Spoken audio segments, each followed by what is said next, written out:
yang mengangkat martabat kita sebagai manusia.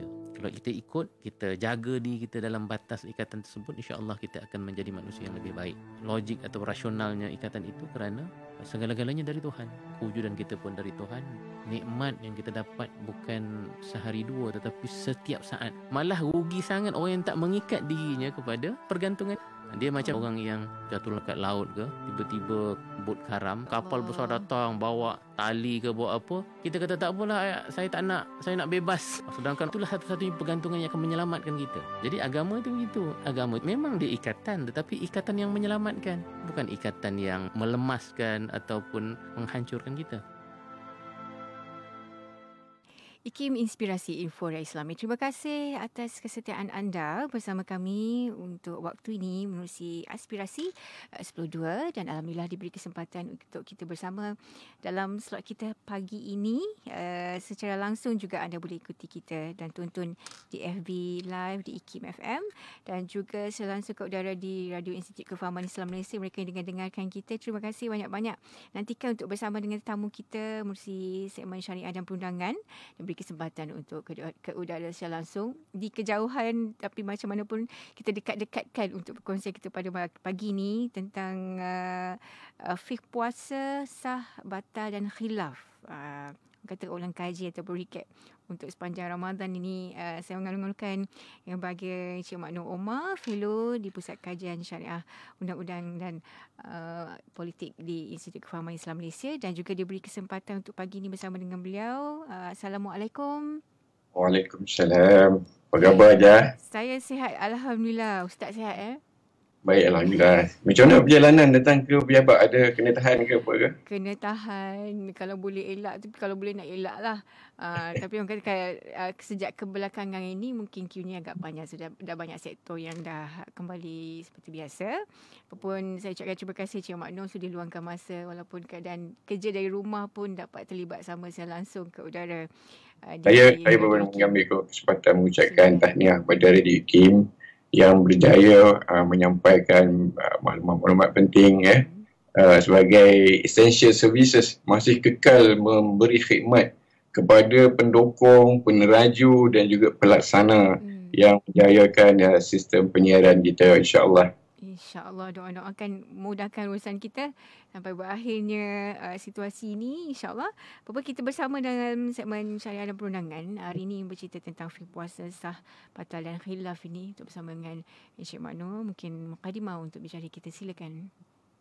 Baik, terima kasih. Bismillah, alhamdulillah, wassalatu wassalamu ala rasulillah wa ala alihi wa sahbihi wa man wala. Ibadah puasa yang kita jalani sekarang ini adalah satu ibadah yang difardukan kepada kita, yang mana setiap Muslim mukmin kena laksanakan sama ada dia sihat ataupun dia sakit, sama ada PKP ataupun sama ada apa keadaan sekalipun, dia perlu laksanakan ibadah ini sebab dia sifat dia ataupun hukum dia fardu ain.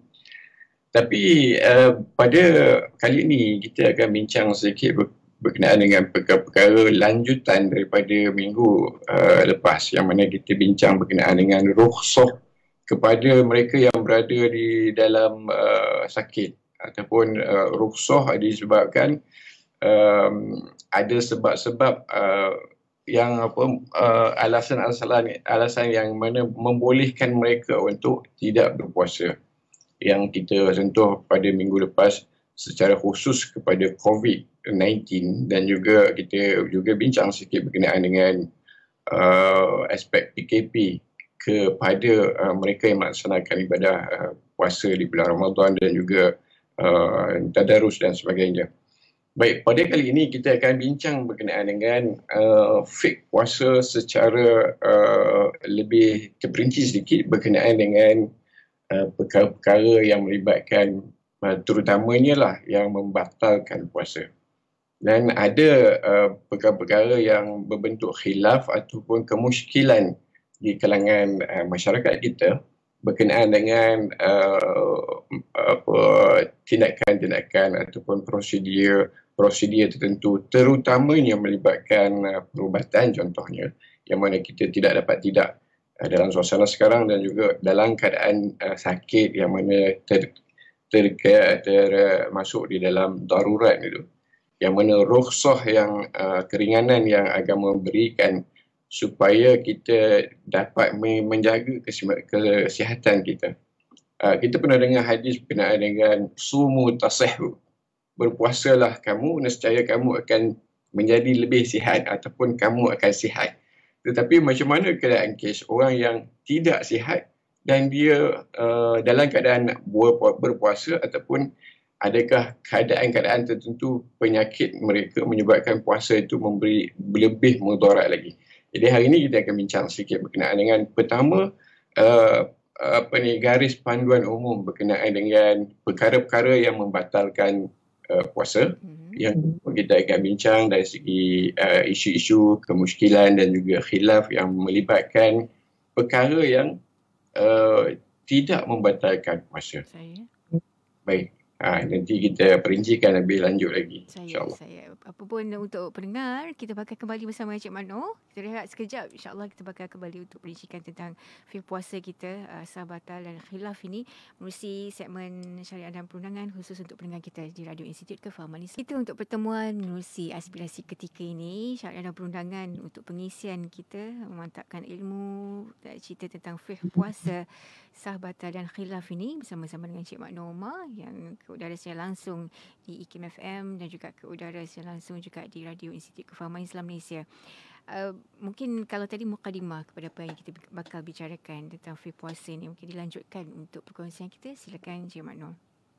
Baik, terima kasih. Kita tahu yang puasa ni sebenarnya imsakun anil muftirat, iaitu menahan diri daripada perkara-perkara yang membatalkannya. Min tulu'il fajri ila ghurubi syamsi ma'an niyyah. Ini ta'arif, kita ada ta'arif ni maknanya benda yang kita sebut puasa, ini lah dia. Maknanya imsakun anil muftirat, apa-apa yang membatalkan. Jadi hari ni kita nak tengok, nak bincang tentang apakah. Saya nak sebut ini benda ni sebenarnya kita ulang kaji saja.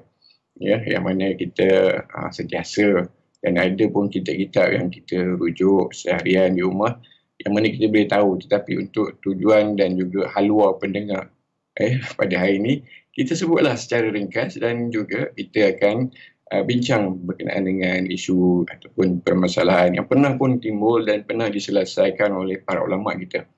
Jadi yang pertama kita akan pergi kepada perkara-perkara yang membatalkan puasa. Pertama, memasukkan sesuatu dalam rongga badan dengan sengaja, sama ada daripada jenis makanan ataupun bukan makanan. Ini bila kita sebut bukan makanan, maknanya dalam rongga tu boleh jadi dimasukkan asap. Jadi dimasukkan asap ataupun orang merokok lah kita kata. Tak boleh. Jadi dia membatalkan puasa. Orang hisap rokok, hisap candu, hisap apa benda yang boleh hisap lah kan. Minum ketum memang lagi tak boleh. Seterusnya memasukkan sesuatu daripada dua jalan tempat buang air kecil dan juga air besar, kubul dan dubur. Ini pun tidak boleh dan batal puasa. Seterusnya muntah dengan sengaja. Dia memuntahkan dengan sengaja.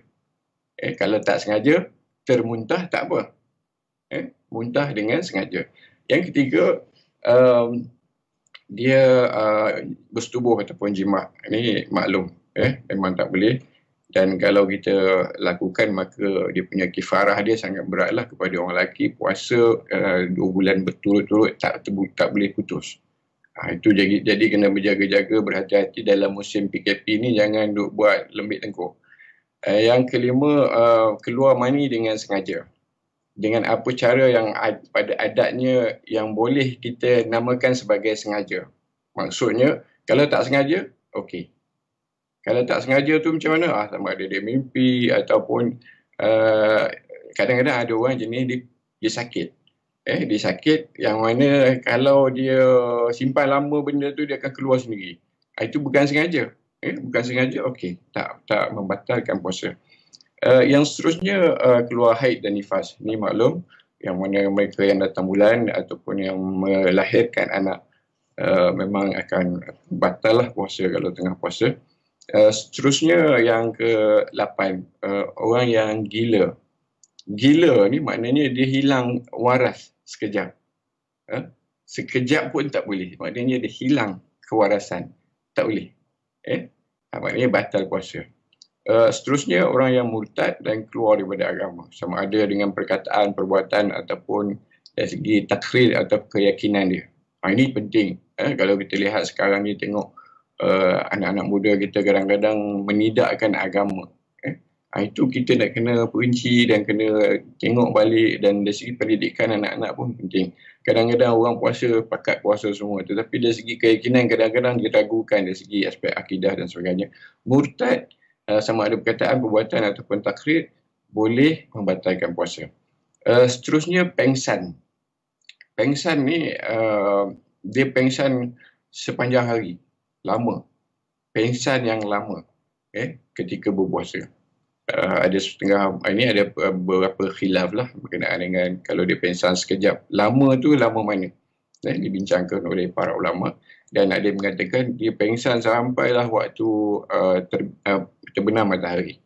Ini kita boleh lihat lagi nanti beberapa pandangan-pandangan yang, dan juga mazhab-mazhab yang berbeza memberi pandangan yang berbeza. Tetapi pengsan merupakan salah satu daripada perkara yang membatalkan puasa.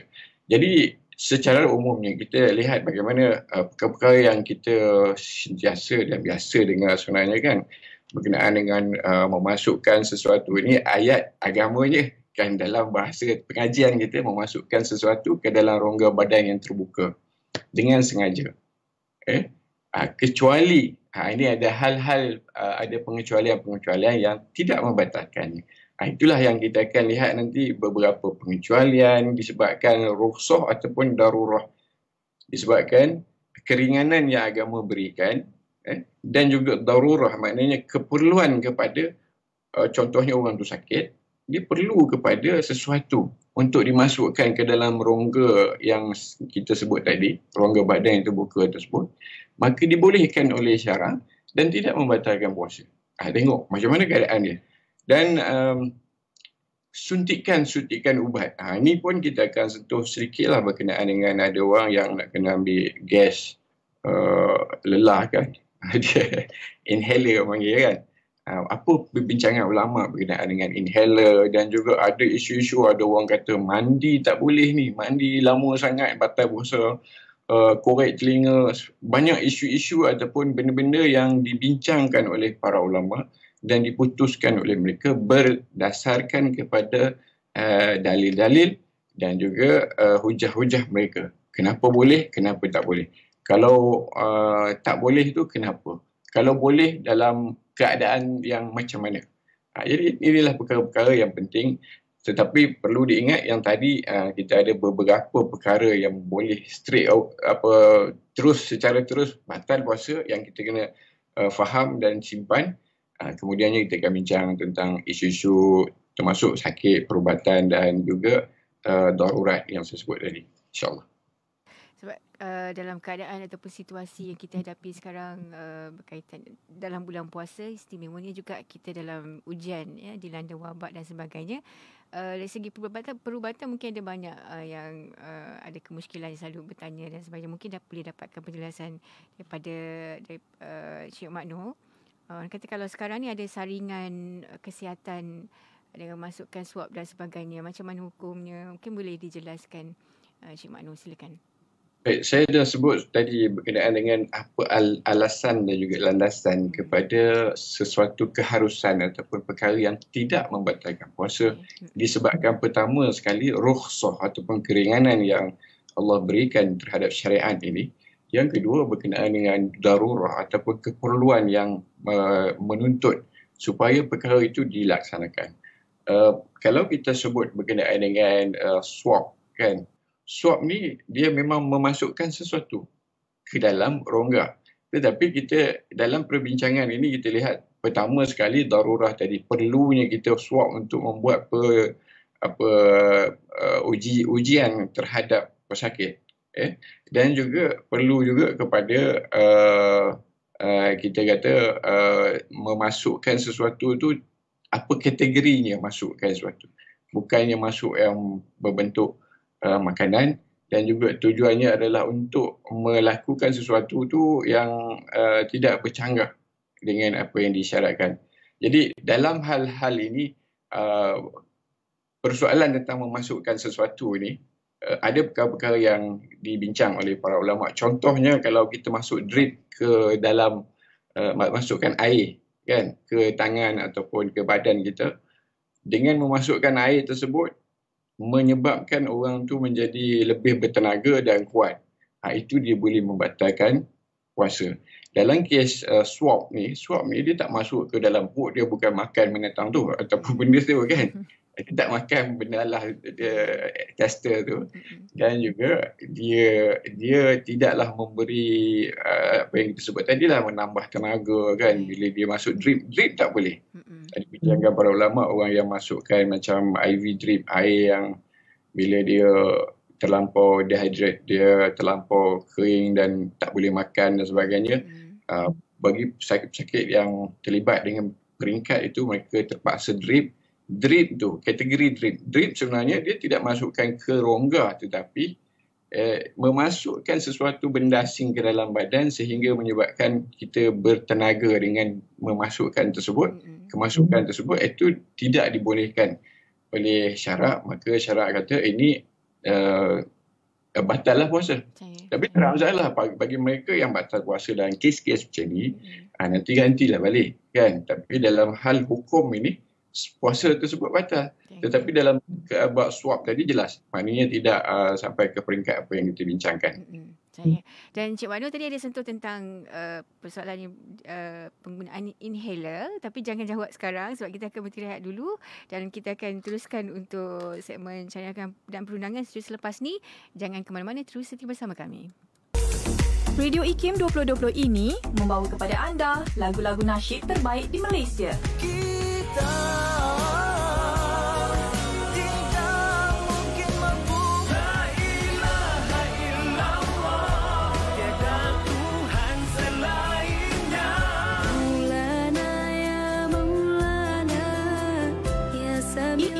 Memberi anda lagu nasyid yang mengusik jiwa. IKIM, inspirasi Inforia Islami. Setia temankan anda, secara langsung kita bawakan ke udara di Radio Institut Kefahaman Islam Malaysia. Juga tonton kita di FB langsung di IKIM FM. Terima kasih untuk sahabat-sahabat yang share juga. Moga diperluaskan manfaat program kita Syariah dan Perundangan pada waktu ni. Kita bicara tentang fiqh puasa sah, batal dan khilaf. Masih lagi bersama dengan Cik Mak Nur Omar, fellow di Pusat Syarak Institut Kefahaman Islam Malaysia. Kembali Cik Mak Nur, kalau tadi kita sempat cerita tentang inhaler. Mungkin ramai yang dah tahu, khususnya untuk pengguna dalam bulan puasa ni macam mana caranya, kaedahnya dan bagaimana hukum penggunaannya. Tapi untuk mereka yang tak tahu, mungkin kita nak recap balik dan kita kongsikan semula. Silakan Cik Mak Nur. Baik, penggunaan inhaler ataupun bagi mereka yang kena ambil gas untuk melapangkan saluran pernafasan.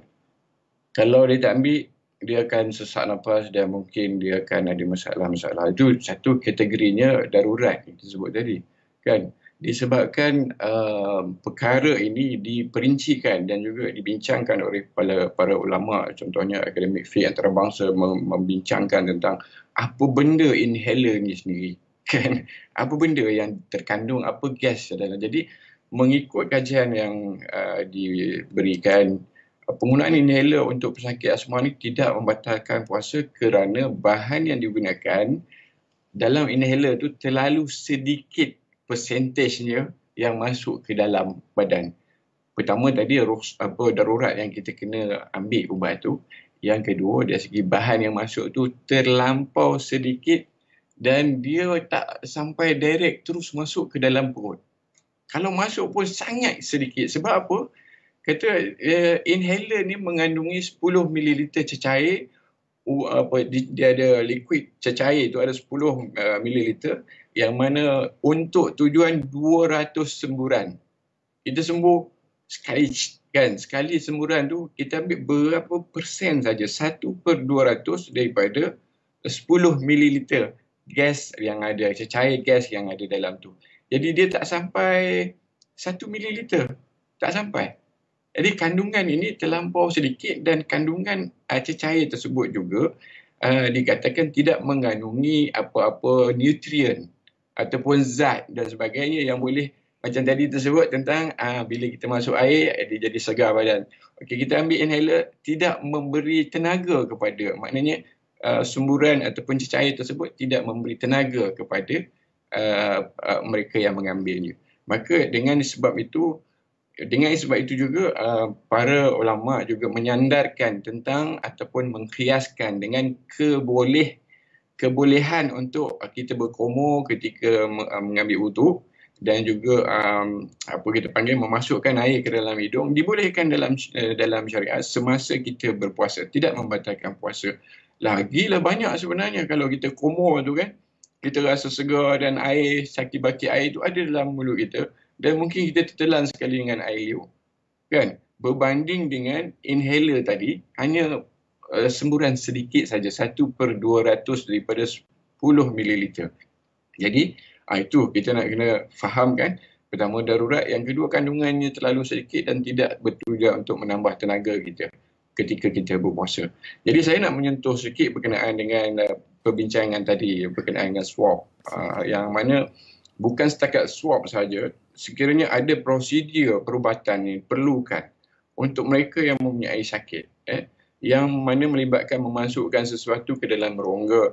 Dalam perbincangan ni, para ulama telah membuat keputusan bahawa dibolehkan. Contohnya saya ambil yang lain, macam prosedur endoskop kan, ataupun kolonoskop yang masuk kot atas, masuk kot bawah semua kan. Boleh ke tak? Dia masuk teropong, masuk alat-alat untuk membuat operation dan sebagainya melalui dubur dan juga rongga atas. Semua ini tidak membatalkan puasa, yang mana dia bukan makan makanan dan minuman, dia bukanlah melalui hubungan seks dan sebagainya yang kita sebut awal tadi. Jadi memasukkan alatan perubatan moden ke dalam perut untuk tujuan berubat ni, ulama zaman mutakhir, contohnya Akademi Fiqh Antarabangsa menetapkan bahawa syarat yang pertama dia bukan makanan, yang kedua darurat, macam kita bincang tadi, ya. Dan juga dia tidak memberi tenaga, menyumbang kepada segarnya badan dan sebagainya. Jadi perkara yang sama juga kita sebut tentang swab, yang mana beberapa mufti telah memberi pandangan balas mereka berkenaan dengan hukum berkenaan dengan swab ni diharuskan. Contohnya mufti yang pernah saya baca, mufti Perlis, mufti Kelantan, tak ada masalah. Maknanya swab ni diharuskan dan tidak membatalkan puasa. Jadi secara umum kita lihat apa perkara yang melibatkan penyakit, sakit dan perubatan ni melibatkan ubat-ubatan, pengambilan ubat-ubatan dan juga alatan-alatan yang masuk ke dalam rongga. Ini melibatkan perkara-perkara yang mungkin batal, mungkin tak batal. Macam mana kita nak tahu? Okey, saya buat beberapa ringkasan berkenaan dengan perkara atau amalan perubatan yang tidak membatalkan puasa. Pertama, ubat titis dalam mata, ataupun titis dalam telinga, ataupun dia basuh telinga. Bukan tujuan minum, dia itu tidak batal. Ataupun masuk tiup air kencing ke dalam saluran kencing. Tiup tu masuk dalam rongga kencing, tak batal. Suntikan melalui kulit, otot, sendi, pembuluh darah, tak membatalkan, kecuali kalau dia suntik tu untuk masuk ubat. Ada sekarang ni ubat protein dan sebagainya disuntik sehingga orang tu jadi sadur kan. Yang macam tu tak boleh. Jadi seterusnya orang yang menderma darah kan. Menderma darah, dia mengeluarkan darah, bukan memasukkan darah, tapi jarum masuk dalam dia punya urat dia kan. Ini pun tidak membatalkan puasa. Sebab apa? Tujuan dia tu untuk mengeluarkan darah. Jadi masukkan jarum, memasukkan jarum di dalam lapisan kulit ni tidak membatalkan puasa. Mengambil oksigen dan juga gas bius. Gas bius. Tapi kalau dah bius tak sedar macam mana? Kalau ini balik kepada bab pengsan tadilah, maknanya kalau dia tak sedar dalam waktu yang panjang, maka dia terpaksa lah, maknanya kita anggap puasanya batal. Tapi kalau kita ambil bius untuk operation minor yang mana kecil sekejap, lepas tu dia sedar balik, tak ada masalah. Bab oksigen tadi termasuklah yang kita bincangkan dalam inhaler, yang mana gas dan cecair yang digunakan terlampau sedikit untuk efek kita punya keseluruhan puasa dan juga untuk menghantar makanan ke perut kita. Jadi seterusnya tentang pemeriksaan di alat sulit contohnya kan.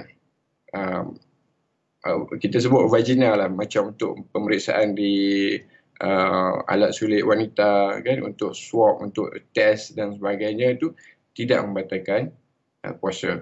Dia tidak memasukkan makanan ataupun dia bukan dalam kategori bersetubuh, jimat dan sebagainya. Seterusnya berkomor, kita sebut tentang mandi kan, tak membatalkan puasa. Mandi yang macam mana batal puasa? Ada juga perbincangan para ulama, mandi yang kalau mandi pakai shower biasa kan, batal ke puasa? Tak kot kan. Tapi kalau yang masuk dulu ialah cerita ulama-ulama dulu, dia kata kalau kita terjun dalam sungai memang akan masuk air dalam badan kita. Dalam kategori kita tahu bahawa apabila kita terjun mandi di dalam sungai, berendam dalam sungai itu akan memasuk air ke dalam badan, rongga badan kita, maka mandi itu tak boleh. Jadi kita mengelak je lah. Tapi zaman sekarang orang tak mandi sungai macam tu. Orang duduk dalam bathtub. Duduk relax kan. Waduh, dahaga kan. Masuk, duduk situ. Duduk relax, lena dalam bathtub. Kan, telan air banyak mana kan. Jadi untuk masuk berendam di dalam bathtub yang ada kemungkinannya, kalau mandi biasa tak apalah kan. Cuma kalau dia masuk duduk berendam sampailah ada kemungkinan boleh berlaku dia masuk air, maka kita kata tak bolehlah buat benda tu. Kalau dia buat, batal lah. Dia dah tahu dah yang akan memberi kesan kepada puasa. Dan banyak lagi perkara-perkara yang melibatkan, contohnya perbincangan-perbincangan berkenaan dengan orang yang sakit. Sakit yang macam mana yang perlu kemudiannya membuka puasa ataupun puasanya batal. Seterusnya dia perlu gantikan qada. Dan ada yang kategori orang yang bila dia nak puasa juga untuk qada pun tidak mampu disebabkan penyakitnya ataupun keadaan kondisi tubuh badannya, disebabkan contohnya ada orang yang dia kategori diabetes yang perlukan insulin. Macam mana tu? Di sini kita selesai bukan setakat para ulama tetapi para doktor-doktor duduk sembang, bincang dan akhirnya mereka membuat ketetapan bahawa mereka yang terpaksa, golongan yang diabetes terpaksa mengambil insulin, perlu menjadualkan suntikan insulin tersebut. Jangan main, okey, suntik, okey dah boleh pergi masak mi segera dan sebagainya, makan, relax kan. Tak boleh macam tu. Jadi kita ada cara dia, pendekatan dia untuk melaksanakan puasa. Mana okey boleh dijadualkan, kan. Orang yang diabetes boleh sebelum tidur sekali injection berapa dia punya dos dia, dan lepas tu masa dia sahur ataupun masa start nak puasa kena ambil lagi dos dan sebagainya. Kecuali bagi kes-kes yang mereka kritikal ni maknanya darurat, maknanya diabetes yang ke peringkat sampai dia punya jangka untuk buat injection tu terlampau dekat dan tak boleh tidak, maka dalam kes-kes yang macam tu dimaafkan. Dan itulah kategori yang saya sebut tadi berkenaan dengan mereka yang mana apabila dia sakit tu dia tak boleh lagi nak mengqadhakan puasa tersebut. Maka dengan keadaannya yang tidak boleh lagi berpuasa tu, maka pergilah kategori untuk membayar dalam keadaan mereka membayar fidyah, memberi makan fakir miskin dan sebagainya. Itulah lebih kurang yang kita lihat perihal berkenaan dengan perkara yang membatalkan puasa, ada benda isu, khilaf dan sebagainya yang sedikit boleh insyaAllah jadikan panduan kepada pendengar kita. Dan kalau cerita pasal sah batal dan khilaf ni, sah batal ni memang orang dah maklum tentang bagaimana ibadah. Tapi yang khilaf ni mungkin orang kata banyak perkara yang meragukan dan sebagainya. Macam mana nak handle perkara-perkara macam ni, nak uruskan perkara-perkara macam ni? Silakan Cik Makno. Ya, baik. Pertama sekali kita kena letak sepenuh keyakinan dan keimanan kita kepada kefarduan puasa tersebut. Ada orang keluar fatwa. Ini kawan-kawan yang dulu-dulu lah, zaman-zaman kegelapan. Dia keluar fatwa, dia kata isap rokok okey apa. Kan? itu dia mengeluarkan pandangannya yang khilaf. Disebabkan dia kata, oh ini bukan makan, ini bukan minum, isap rokok pun bukan telan asap tu kan. Asap masuk keluar balik. Tetapi ada manfaat dekat situ, tak boleh. Jadi dia banyaklah isu-isu yang kita lihat tentang khilaf apa yang sebut tadi berkenaan dengan inhaler sendiri kan. Ada ulama yang kata tak boleh. Kan? Ada ulama kata tak boleh sebab memasukkan sesuatu dan sesuatu tu sampai ke perut katanya.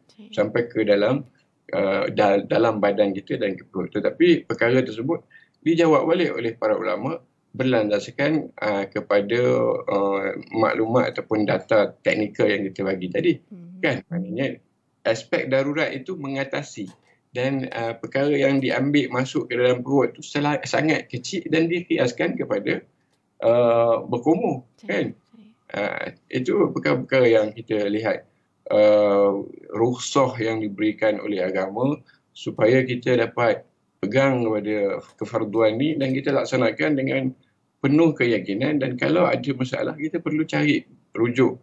Dan juga paling tidak bagi mereka yang tidak tahu tentang situasi tubuh mereka, perlulah mendapat pandangan daripada doktor sendiri. Contohnya dia ni nak puasa tetapi dia ada masalah kesihatan yang mana dia tak boleh jangkakan apa yang akan berlaku sekiranya dia meneruskan ataupun berpuasa.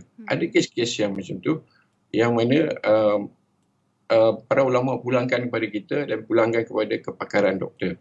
Yang mana dia perlu mendapatkan nasihat daripada doktor tu. Manalah tahu kalaulah katakan dia beras nak puasa, dia berpuasa juga.